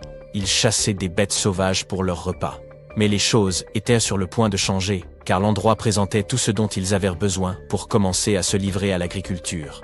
Les scientifiques affirmaient qu'ils disposèrent de céréales et de moutons sauvages qui auraient pu être domestiqués. Et devine quoi? À seulement 32 km de là, dans un village préhistorique, des généticiens ont retrouvé des traces des plus anciennes souches de blé domestiquées au monde. Ces découvertes sensationnelles ont complètement changé notre vision de la civilisation. Dans le passé, les experts pensaient que les gens devaient d'abord apprendre à cultiver, puis s'installer dans un endroit avant de pouvoir y construire des temples, et développer une société complexe. Mais devine quoi? Les recherches de Schmitt bouleversent cette notion. Il affirme que l'effort incroyable consacré à la construction de ces structures étonnantes a en réalité préparé le terrain en vue du développement de sociétés avancées. Cela signifie que ces changements sociétaux et culturels sont survenus avant l'agriculture. Schmitt entretient cette hypothèse fascinante à propos de Göbekli Tepe. Il pense qu'il aurait pu s'agir d'un lieu de sépulture spécial où les gens laissèrent leurs proches. Et voici le plus beau. Le site funéraire était orné de statues élégantes et de symboles représentant des divinités de l'autre monde. L'idée que Göbekli Tepe aurait pu servir de site sacré ajoute une autre couche de complexité à notre histoire. Alors que le véritable intérêt du site peut nous échapper, les réflexions de Schmitt nous invitent à considérer le lien profond qui unit la vie et l'au-delà et le respect que ces sociétés de chasseurs-cueilleurs auraient peut-être nourri pour leurs défunts ancêtres. Maintenant, évoquons les stars du spectacle. Les fascinantes colonnes en forme de T qui dominent Göbekli Tepe. Ces structures mystérieuses mesurent de 3 à 6 mètres de hauteur et représentent très probablement des figures humaines stylisées. Mais l'une d'elles se distingue du reste. Un bas-relief de lion en 3 dimensions. Cette représentation stimule vraiment notre imagination. Pourquoi ? Parce qu'elle suggère la possibilité que des lions aient erré en Anatolie durant la période néolithique. Ces pierres levées sont disposées en cercles et placées dans des fosses rectangulaires. Chaque cercle a une configuration similaire. 2 grands piliers en forme de T au centre, entourés de piliers légèrement plus petits, orientés vers l'intérieur. Tu parles d'un arrangement élégant. Ces imposants piliers atteignent les 5 mètres et pèsent entre 7 et 10 tonnes. Certains d'entre eux sont simples et épurés, tandis que d'autres sont de véritables œuvres d'art avec des gravures complexes. Les renards, les scorpions et les vautours prennent vie, rampent et se tordent sur les côtés des piliers. Mais il n'y a pas que des animaux qui soient représentés sur ces pierres. Certains piliers portent des formes abstraites représentant des hommes et même de petites gravures figurant des vêtements. Certains d'entre eux ont même des ceintures. Enfin, il y a un pilier qui se démarque des autres, comme une véritable rockstar. Ce très ancien pilier de pierre suggère qu'une comète se serait écrasée sur Terre. Cela s'est produit pendant une période froide qui a duré environ un millénaire. Des études antérieures, examinant les carottes de glace du Groenland, avaient déjà évoqué cette théorie de la comète. Mais maintenant, les gravures de Göbekli Tepe la confirment. Les gravures de ces piliers sont comme une bande dessinée historique. Elles montrent même une figure humaine sans tête. Les chercheurs ont traité ces images par ordinateur et ont découvert leur lien avec les constellations, ce qui indique que ce temple aurait pu être un ancien observatoire. C'est comme si nos ancêtres essayaient de documenter cet événement cataclysmique de leur manière unique. Les archéologues fouillent et analyse Göbekli Tepe depuis le milieu des années 90, révélant couche après couche d'histoire et nous fournissant une compréhension plus profonde des relations complexes qui régissaient les premières sociétés. Et ils n'ont aucune intention de s'arrêter pour les 150 années à venir. Qui sait ce qu'on trouvera encore? Car vois-tu, Göbekli Tepe a été uniquement considéré comme un site rituel, sans signe d'activité domestique. On nous a laissé croire que l'absence d'eau signifiait qu'il ne pouvait pas supporter de communautés semi-sédentaires. Mais les chercheurs pensent qu'il est temps de secouer les choses et d'approcher Göbekli Tepe avec un regard neuf. Il pourrait être bénéfique de remettre en question ce que nous croyions auparavant et d'utiliser de nouvelles preuves et différentes façons de penser. Einstein. Il pourrait y avoir un groupe de personnes vivantes dans cette région qui ne restaient pas au même endroit tout le temps. Ils se déplaçaient un peu mais avaient tout de même une culture propre, vivant dans la région de manière semi-sédentaire. Göbekli Tepe n'est pas seulement l'emplacement d'un temple unique, mais aussi d'une incroyable collection de plus de 20 structures anciennes. À mesure que les archéologues sondent les profondeurs de cette merveille, ils en comprennent la disposition unique, avec 2 points focaux proéminents au cœur de chaque fondation, complétés par des structures plus petites et des murs de partage. Ce qui était encore plus fou, c'est que l'on compte également plus de 200 obélisques dans les parages. Imaginez que vous ayez réservé une excursion dans les jungles du Costa Rica. Tout à coup, vous tombez sur une énorme sphère de pierre, dont le diamètre fait presque 2 mètres. Comment diable est-elle arrivée là et que symbolise-t-elle? Vous interrogez immédiatement votre guide. Il n'est pas aussi étonné que vous, et vous explique qu'il y en a en fait plusieurs centaines disséminées dans le sud du pays. Ces mystérieuses sphères de pierre n'ont pas de nom officiel. Les habitants les appellent simplement Las Bolas, ce qui signifie boule en espagnol, tandis que les historiens les appellent les sphères d'Iquiz, du nom de la culture qui les a produites. Les scientifiques ont étudié les couches de sédiments de la Terre qui les entourent et estiment que les plus anciennes ont été fabriquées vers l'an 600 de notre ère et que les plus récentes datent de l'an 1000 de notre ère. De nombreuses sphères ont été déplacées après leur découverte initiale. C'est pourquoi les archéologues ont du mal à les dater avec précision. La culture d'Iquiz a complètement disparu peu après sa découverte par les Espagnols, au XVIe siècle. Contrairement aux Mayas et aux Aztèques, les mythes et légendes de ces peuples n'ont pas survécu et ne peuvent donc pas expliquer l'existence de ces mystérieuses sphères. Plus de 300 de ces boules ont été découvertes à ce jour, certaines mesurant moins de 2,5 cm de diamètre, les plus grandes mesurant jusqu'à 2 mètres de diamètre, plus hautes donc que la plupart des humains. Bien que certaines sphères soient en calcaire, la majorité d'entre elles ont été sculptées dans une variété de basalte, un type de roche qui se forme lorsque la lave se refroidit rapidement. Certaines sphères pèsent jusqu'à 15 tonnes et, dans la plupart des cas, leur surface est lisse au toucher, bien qu'il existe des pièces plus rugueuses, généralement inachevées. Si l'on écarte la théorie selon laquelle l'érosion fluviale aurait sculpté naturellement ces boules, il semble que ce soit d'anciens hommes qui les aient créées en martelant des blocs de pierre avec d'autres pierres.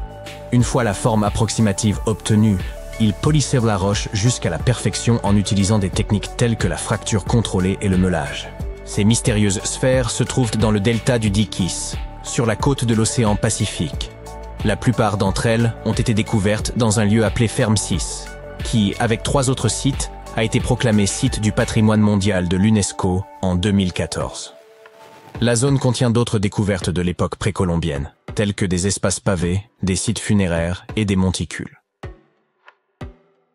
Pendant des siècles, les boules de pierre ont été cachées sous une épaisse couche de sédiments qui les protégeait des éléments et des pillards jusqu'à ce qu'elles soient remises au jour dans les années 1930. La société propriétaire du terrain défrichait la forêt tropicale pour y installer des bananeraies lorsqu'elle est tombée sur ces étranges ouvrages de pierre. Certaines ont été endommagées par des bulldozers, d'autres par des ouvriers qui tentèrent de les ouvrir, pensant qu'elles contenaient de l'or. Il a fallu un certain temps avant que les autorités n'interviennent pour empêcher que les découvertes ne soient davantage endommagées. Doris Stone, la fille d'un cadre de la société propriétaire du terrain, a été la première à étudier les sphères. En 1943, elle a publié un article dans une revue archéologique américaine de premier plan, attirant ainsi l'attention du monde entier sur les boules. Des expéditions ont rapidement suivi, et les archéologues ont immédiatement pu déterminer que les formations de pierre étaient d'origine humaine, probablement créées par l'ancienne population indigène du Costa Rica. À ce jour, personne n'a été en mesure d'expliquer scientifiquement leur fonction. Cela signifie qu'il y a encore de la place pour les théories les plus folles sur l'origine et la véritable finalité des sphères. La théorie la plus populaire au sein de la communauté scientifique est que ces sphères de pierre servaient de décoration et de symboles sociaux, car nombre d'entre elles ont été retrouvées à proximité des habitations des chefs de tribu. Ces mêmes chefs étaient également enterrés avec certaines des plus petites boules. Ces sculptures étaient donc certainement associées au pouvoir d'une manière ou d'une autre. Ciseler un bloc de pierre à la perfection exigeait beaucoup de travail et de planification, et seuls les individus puissants pouvaient se permettre de telles commandes à l'époque. L'autre théorie la plus répandue est que les boules étaient utilisées pour l'observation astronomique. Les sphères individuelles représentaient des étoiles ou des planètes, formant comme une carte primitive du ciel nocturne. Comme elles étaient parfaitement rondes, il était facile de les faire rouler. Avant que la jungle ne les engloutisse, la région où elles ont été découvertes était une plaine alluviale plate, idéale pour faire rouler de grosses pierres. Une autre version de cette théorie suggère que les pierres étaient utilisées comme marqueurs de frontières, un peu comme les bornes modernes, qui sont elles aussi principalement faites de pierre. Enfin, les légendes d'autres tribus qui vivaient dans la région racontent que les sphères étaient des boulets de canon que la divinité du tonnerre utilisait pour chasser la divinité des vents et des ouragans. Nous ne connaissons toujours pas la fonction première des sphères du Costa Rica, mais elles restent un élément important de l'identité nationale du pays. Le musée national de San José, la capitale du Costa Rica, en possède 6 dans sa cour. De nombreuses autres sphères sont devenues des décorations de jardin, très prisées des habitants les plus fortunés. Il y en a même une à l'université de Harvard. Plus d'un millénaire après leur création, les mystérieuses sphères de pierre du Costa Rica sont toujours associées au pouvoir et à la richesse. En termes mathématiques, les sphères de pierre ne sont pas tout à fait rondes. On estime qu'elles sont presque parfaites, approchant la forme d'une sphère à 96%. Bien que ce chiffre soit impressionnant, les sphères du Costa Rica ne sont pas les seules de leur genre. Il y a près de 10 ans, des ouvriers ont découvert de mystérieuses sphères géantes en pierre dans les profondeurs d'une mine de charbon du nord de l'Asie. La surface de ces sphères, qui mesurait un peu plus de la longueur d'un pas humain en diamètre, était exceptionnellement lisse, et les gens se sont penchés sur la question pour tenter de comprendre ce dont il s'agissait. Certains étaient là persuadés que les boules venaient d'un autre monde, tandis que d'autres suggéraient qu'il s'agissait en fait d'œufs de dinosaures pétrifiés. Les scientifiques ont rapidement mis fin aux discussions. Il s'est avéré que les mystérieuses sphères étaient en réalité des concrétions. Il s'agit de formations rocheuses qui mettent des millions d'années à se former dans les profondeurs du sous-sol. Pensez à un caillou qui amasse de la neige en dévalant une colline. C'est ainsi que se forment les concrétions. L'eau souterraine, riche en sédiments et en minéraux, s'écoule autour de la concrétion, la façonnant lentement en un orbe parfait. Ce processus est assez courant dans la nature, mais en général, les concrétions sont assez petites. Les sphères trouvées dans la mine de charbon avaient atteint cette taille dans un sol riche en minéraux, et elles étaient suffisamment grandes pour intéresser la presse et le grand public. Un autre cas possible de concrétion est celui des imposantes sphères de pierre retrouvées dans la vallée de Visoko, en Bosnie. Semir Osmanagić, que l'on a surnommé l'Indiana Jones bosniaque, a été le premier à étudier ces objets dont la largeur équivaut à celle d'un autobus londonien. Il pense que ces boules de pierre ont été sculptées par une civilisation disparue qui vivait dans la région il y a 1 millier d'années. La couleur rougeâtre des orbes prouve cependant qu'il s'agit bien de concrétions, riches en fer. Les Moki Marbles, découverts dans l'Utah rural, ont une couleur similaire à celle des sphères bosniaques. Ces minuscules concrétions, de la taille d'une bille, sont constituées d'un noyau de grès et d'une coquille d'hématite, un minerai de fer.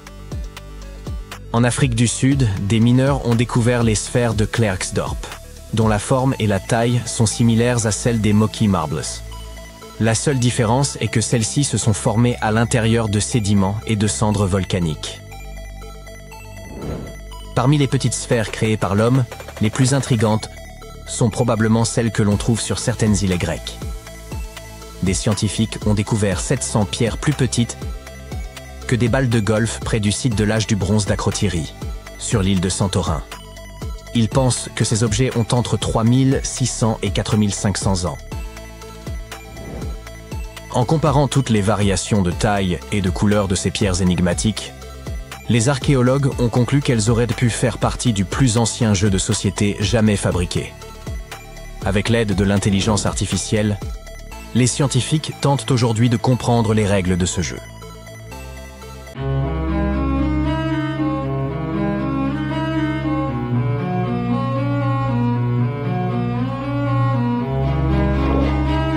Une petite question. Penses-tu que l'Atlantide pourrait avoir existé? Elle demeure l'un des plus grands mystères de l'histoire.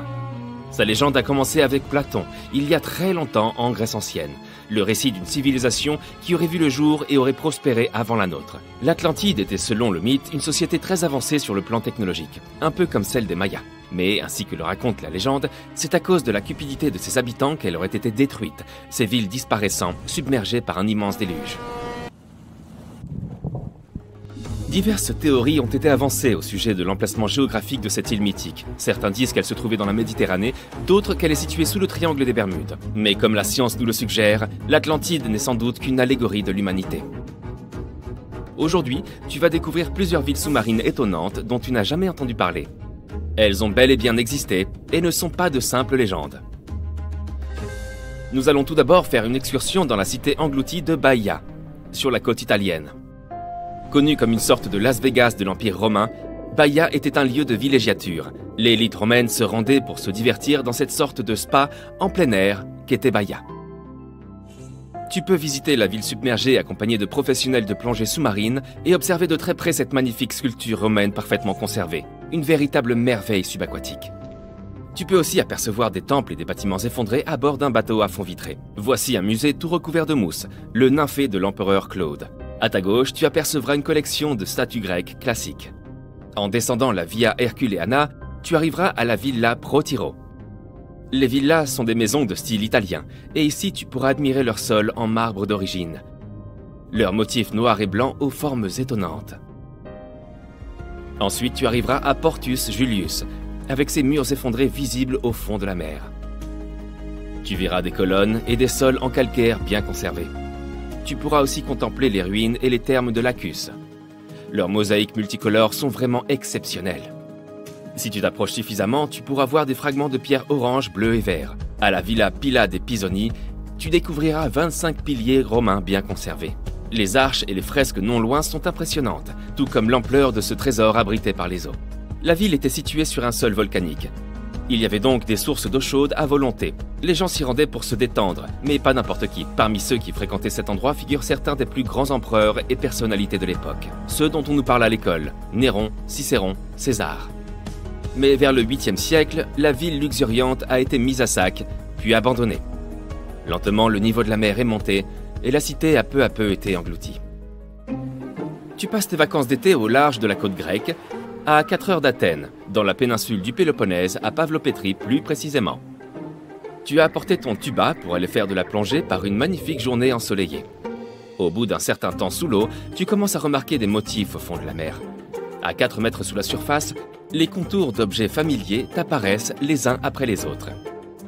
Puis tu continues à nager, et bientôt tu aperçois ce qui ressemble à une ville. Tu te demandes comment l'eau a pu submerger cette cité. Certains rochers sont parfaitement alignés et forment ce qui semble être les fondations d'un bâtiment. C'est Nicholas Fleming, un océanographe britannique en vacances en Grèce, qui a découvert Pavlopétrie. Il documentait les vestiges abandonnés dans les fonds marins. Son équipe a fini par trouver un site entier rempli de poteries, de récipients pour le stockage, ainsi que des outils. Des moulins à bras par exemple, servant à moudre le grain afin de le transformer en farine. Les nombreuses amphores découvertes par la suite indiquent que ce site remonte à l'âge du bronze, soit il y a 5500 ans, quand les gens ont commencé à s'installer en communauté sédentaire. On pense que cette cité portuaire a été fréquentée pendant plus de 2400 ans. Pavlopétrie est aujourd'hui considérée comme la plus ancienne ville engloutie jamais découverte.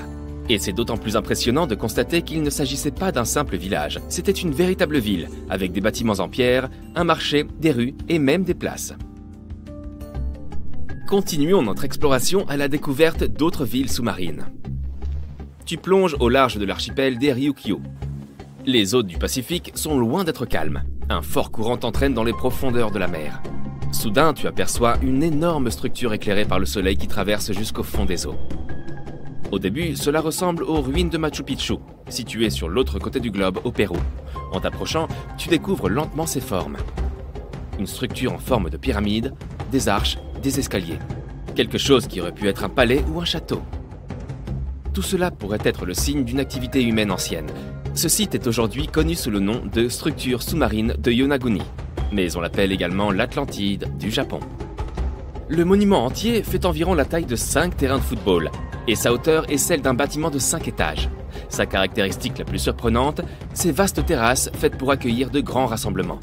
Les explorateurs et les scientifiques pensent que Yonaguni existe depuis 10 000 ans. Mais la question de savoir s'il s'agit d'une structure construite par l'homme ou d'une formation naturelle fait toujours l'objet d'un débat. Selon le meilleur géologue marin du Japon, le professeur Masaaki Kimura, Yonaguni serait l'héritage d'une civilisation perdue. Kimura a plongé dans cette zone afin d'explorer ses ruines plus de 100 fois au cours des 10 dernières années. D'après lui, on y trouve des signes évidents d'activité humaine. Le bassin triangulaire, situé à la surface du monument, est caractéristique, par sa forme symbolique, des fontaines historiques de la région. Il y a aussi une tortue géante sculptée sur le flanc oriental de la structure. Et selon Kimura, les tortues ont une signification culturelle importante. Plusieurs fragments d'outils en pierre ont été retrouvés sur le site. Ils auraient été fabriqués il y a 10 000 ans. Cependant, tous les scientifiques ne sont pas convaincus. Nombreux sont ceux qui pensent que Yonaguni est le résultat de milliers d'années d'érosion. Le fait que le monument soit composé d'un seul bloc de roche les pousse à croire qu'il n'est pas d'origine humaine. Ses arêtes, ainsi que ses surfaces planes, ressemblent à cette formation naturelle présente en Irlande du Nord, et connue sous le nom de chaussée des géants. Un ensemble de colonnes de basalte imbriquées fait penser au parvis d'un palais. Mais celles-ci sont plus probablement le résultat de l'activité volcanique locale. Continuons ensemble notre exploration sous la surface.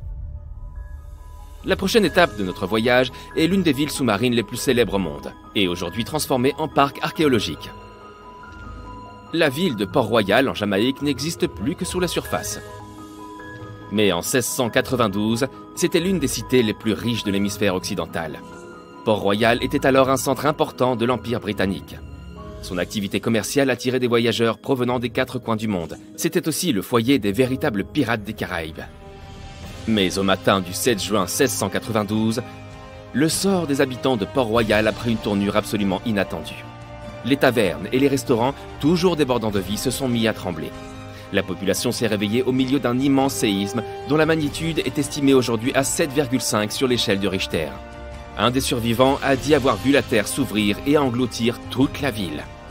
Ce qu'il a affirmé pourrait être vrai, car l'agglomération était principalement construite sur du sable. Le sol a littéralement aspiré les bâtiments, les routes et tout ce qui s'y trouvait là. Des geysers sont entrés en éruption et finalement des vagues hautes comme des immeubles de 10 étages se sont abattus sur la ville. Environ 13 hectares ont disparu sous l'eau. Et étonnamment, la plupart de ces vestiges du XVIIe siècle reposent en bon état à 12 mètres de profondeur. Dans ces ruines, les archéologues ont trouvé des tavernes, des entrepôts, des cuisines et des bâtiments de loisirs utilisés à des fins diverses. Tu peux aussi voir la grande statue d'un lion, un pont submergé ainsi que de nombreuses arches pittoresques. Et si on allait faire un tour en Inde, non loin de son littoral, se trouve une autre merveille. Un site que l'on a nommé la cité perdue de Cambay, qui repose dans le golfe du même nom. Elle est restée cachée jusqu'en 2001, jusqu'à ce que l'Institut national des technologies océaniques décide d'aller analyser l'eau de la zone. Grâce à la technologie du sonar qui envoie une sonde sonore jusqu'au fond de la mer, l'équipe de l'Institut a fait une découverte, très loin sous la surface. Les images rapportées montraient des formes géométriques réparties sur une étendue de 8 km. Ces vestiges dateraient de plus de 9500 ans. Ce qui veut dire que cette civilisation a disparu à peu près à la fin de la dernière période glaciaire. Parmi les débris récupérés sur le site, on trouve des matériaux de construction, des poteries, des perles, des sculptures et même des os. Les scientifiques ne sont pas tous convaincus de la véritable provenance de ces objets. Mais si c'est bien de là qu'ils proviennent, cela ferait de la ville perdue de Cambay la plus ancienne civilisation connue au monde.